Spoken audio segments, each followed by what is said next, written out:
Stephanie Pomboy, founder of MacroMavens. She joins us to kind of untangle the insanity here.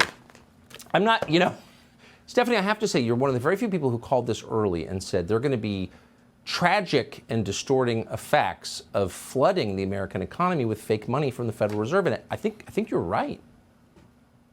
Yeah, well, it was hardly a radical conclusion to draw when you slather on layers and layers of debt on an economy and encourage people to take reckless risk, and then you ratchet up interest rates at the fastest rate in history. I mean, God knows, the surprise is that it took this long for the bodies to float to the surface.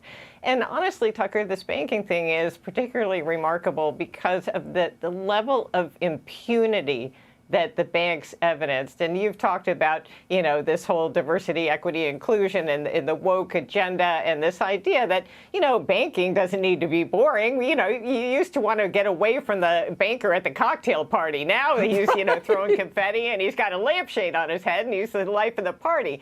But the reality is these problems at Silicon Valley Bank and Signature, their pursuit of these woke agendas may make them, let's hope, exceptional. I mean, hopefully these videos aren't pervasive to the entire banking sector, although they may very well be.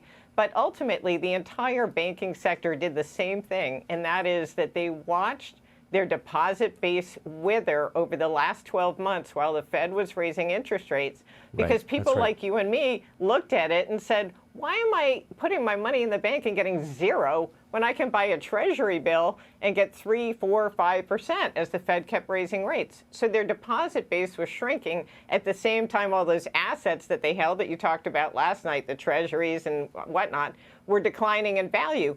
And they sat there and they did nothing about it, Tucker. And they didn't just do that for 1 month or 2 months, which might be excusable. But 6, 9 months go by and the problems are getting worse and worse, and they did nothing. Why did they do nothing? Because they knew all along when this day came, the bailout would be there for them.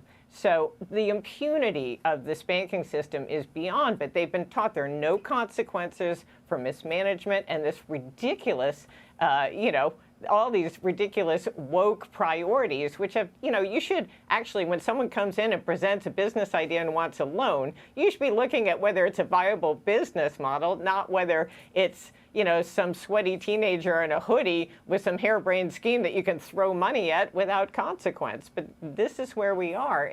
And sadly, I think we're just at the beginning of this, because the companies that SVB and these other banks lent money to are all going to go belly up, just like the clients of SVB started to do.